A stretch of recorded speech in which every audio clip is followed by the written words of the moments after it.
Good afternoon everyone, मेरा नाम मुबशरीन है। आज की क्लास में हम मैन्युफैक्चरिंग को एक बार रिवाइज करेंगे कि मैन्युफैक्चरिंग का जो कॉन्सेप्ट समझा था हमने वो क्या था। तो मैं अगर मोटा मोटा आपको बता दूं, मैन्युफैक्चरिंग क्या होता है कि जब आप खुद अपनी कंपनी में कोई चीज़ प्रोडक्ट बना रहे होते हैं, फिर उसकी कंप्लीटेशन होने के बाद आप उसे फिनिश गुड में तैयार करते हैं, फिर आप उसे सेल करते हैं। मैन्युफैक्चरिंग वो होता है कि आप उसमें खुद कोई प्रोडक्ट अपनी कंपनी में बना रहे हो, वो आपका मैन्युफैक्चरिंग में था।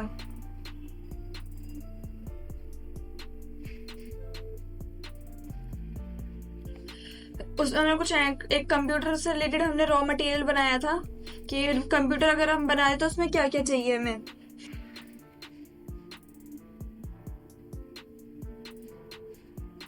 मदरबोर्ड था, processor, RAM, hard disk, SMPS, ये सब हमने सीखा था उसमें अपने रॉ मटेरियल गुड्स में। फिर उसके बाद हम रॉ मटेरियल्स के बाद हमने बीओएमपी की मैन्युफैक्चरिंग समझे थे कि बिल ऑफ मटेरियल क्या होता है। फिर बिल ऑफ मटेरियल भी हमने देखा था कि उसे कैसे करते हैं। टैली प्राइम में अगर आपको दिखाऊं तो हमने क्रिएट किया था। मैंने क्या किया था, ग्रुप, स्टॉक ग्रुप मैंने बनाया था रॉ मटेरियल का। ये रॉ मटेरियल का ग्रुप बनाया था। ग्रुप बनाने के बाद मैंने स्टॉक आइटम यूनिट बनाए थे नंबर्स पे। ये रहा, नंबर्स पे हमने यूनिट्स बनाए थे, जैसे इसमें लिखा है। इन सबकी रॉ मटेरियल के अंडर रखा था इसे, फिर इसके यूनिट तैयार की थी कितने नंबर, तो नंबर्स में हमने रखा था। फिर स्टॉक आइटम मैंने बनाया था, इससे मदरबोर्ड बनाया था। तो ये रहा मेरा मदरबोर्ड, उसे अंडर रॉ मटेरियल के रखा था। उसके बाद हमने ये सारे हमने processor, i7, RAM, 8 GB, hard disk, SMPS, ये सारे हमने किसमें, स्टॉक आइटम में हमने किए थे। अगर मैं सर्च करूँ तो आपको एसएमपीएस मिल जाएगा, कैबिनेट मिल जाएगा, पावर केबल, साटा केबल, कीबोर्ड हमने बनाया था, माउस हमने इसमें क्रिएट रॉ मटेरियल था कि कंप्यूटर अगर पूरे सिस्टम हम जब बना रहे तो उसके लिए उसके लिए जो प्रोडक्ट्स है, जो रॉ मटेरियल है, वो कहाँ कैसे करना होता है।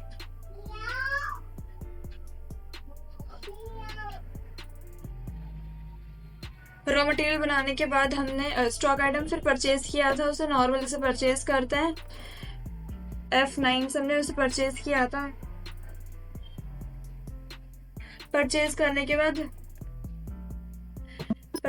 बाद हमने बीओएमपी बिल का यूज किया था कि अगर मैं अपने सिस्टम बनाती हूँ, बीओएमपी बिल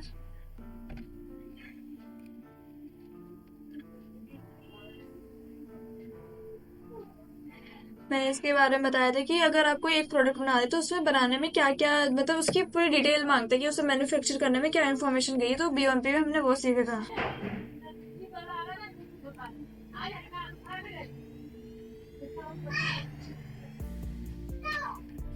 आप रॉ मटेरियल किसका भी बना सकते हो, जैसे मैं तो सिस्टम का बनाया था। आप रॉ मटेरियल आयरन का बना लें, किसी लैपटॉप का रॉ मटेरियल तैयार हो सकता है, माउस का इनफैक्ट रॉ मटेरियल तैयार हो सकता है कि बस मेरी कंपनी में माउस माउस बनते हैं।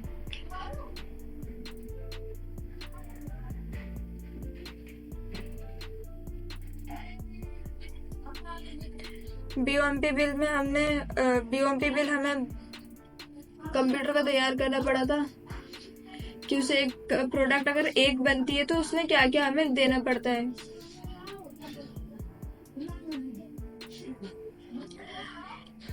इसके बाद हमने लास्ट जो मैंने आपको समझा, फिर शॉर्टकट की हमने समझे कि तो शॉर्टकट की कौन कौन सी होती हैं।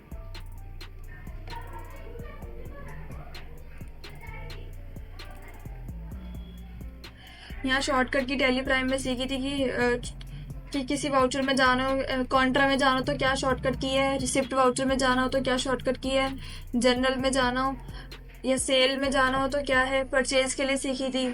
फिर अगर कोई ड्यूरिंग इंस्टेंट तो मैं एंट्री कर रही हूँ, उसी में लेजर बनाना हो या कोई डिलीट करनी हो या नरेशन मुझे लाना हो।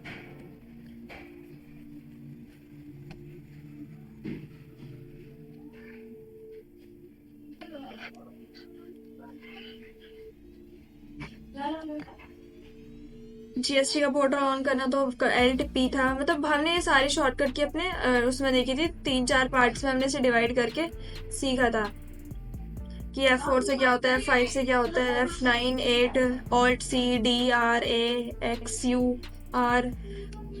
फिर कंट्रोल से देखा था कि कंट्रोल F6 F9 से क्या होता है, F6 और F5 से।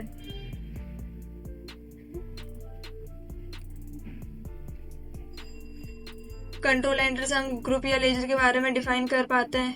कंट्रोल स्पेस से अगर हमें मतलब एंट्री अगर आपको सिलेक्ट करनी तो हमने वो समझा था। फिर हमने अगर कोई कोई स्क्रीन या बिल आपको हाइड करना हो, मतलब ट्रांजैक्शन हो रखी है, एंट्री कोई हाइड करनी हो तो उसके लिए क्या करना है, उसे अनहाइड करना है तो क्या करना है। परचेज ऑर्डर की शॉर्टकट की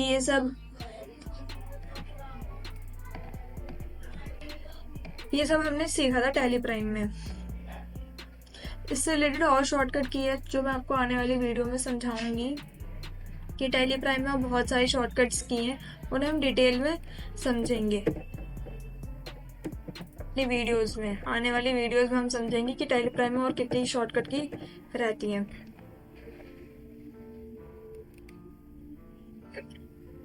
आई होप आपको समझ में आया होगा।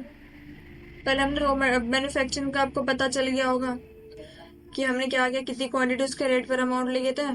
फिर BOMP बिल तैयार किया था कि उसमें हम इंफॉर्मेशन को इकट्ठा करके रखते हैं कि अगर एक मटेरियल बन रहा है तो उससे क्या क्या यूज होएगा।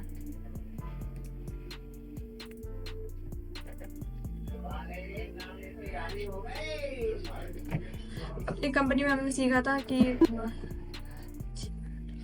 आइटम को फिर क्रिएट किया था कंप्यूटर को, फिर उससे रिलेटेड हमने BOMP का यूज किया था।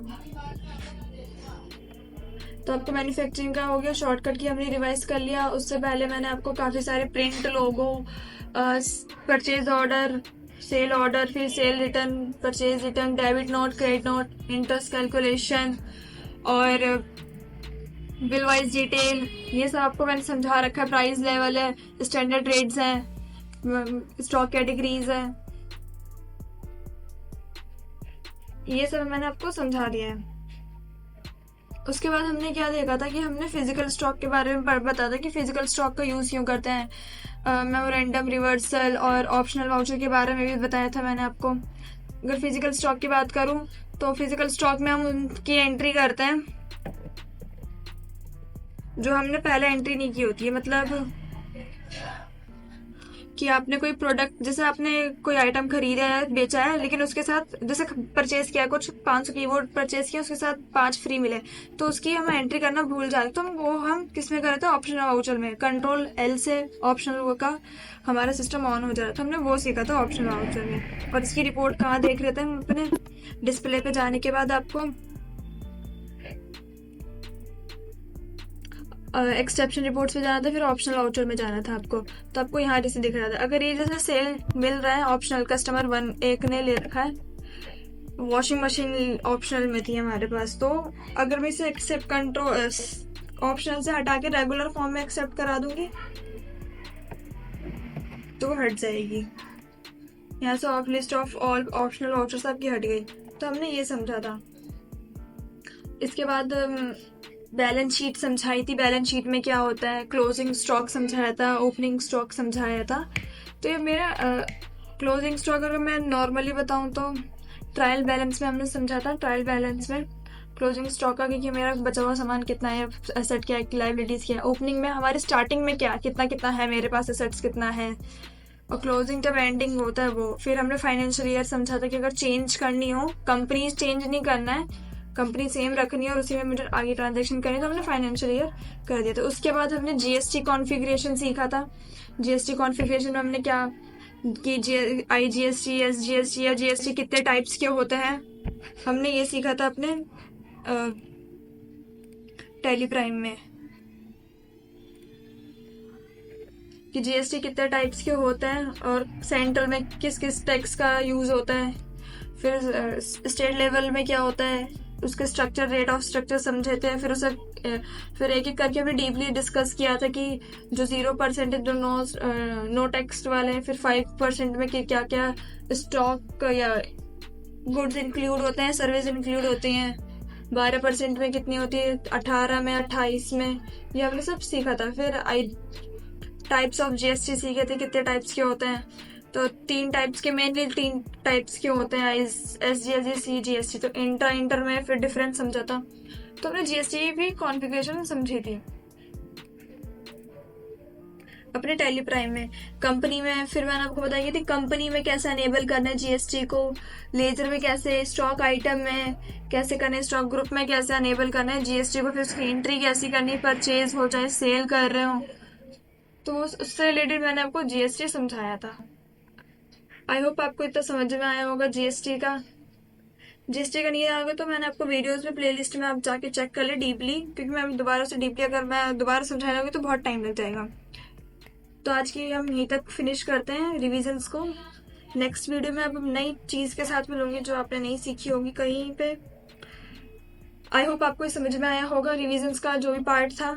ये रिकैप करने के लिए था कि हमने सीखा क्या क्या था, क्योंकि हम जैसे अगर फ्लो में सीखते सीखते सीखते हम पीछे का भूलते जाते हैं कि हमने सीखा क्या है। तो इसलिए मैं रिवीजन का रिकैप करा देती हूँ कि इन शॉर्ट आपको याद ध्यान आ जाए या पता चल जाए कि अच्छा हाँ हमने ये कवर कर लिया है, ये पढ़ लिया है।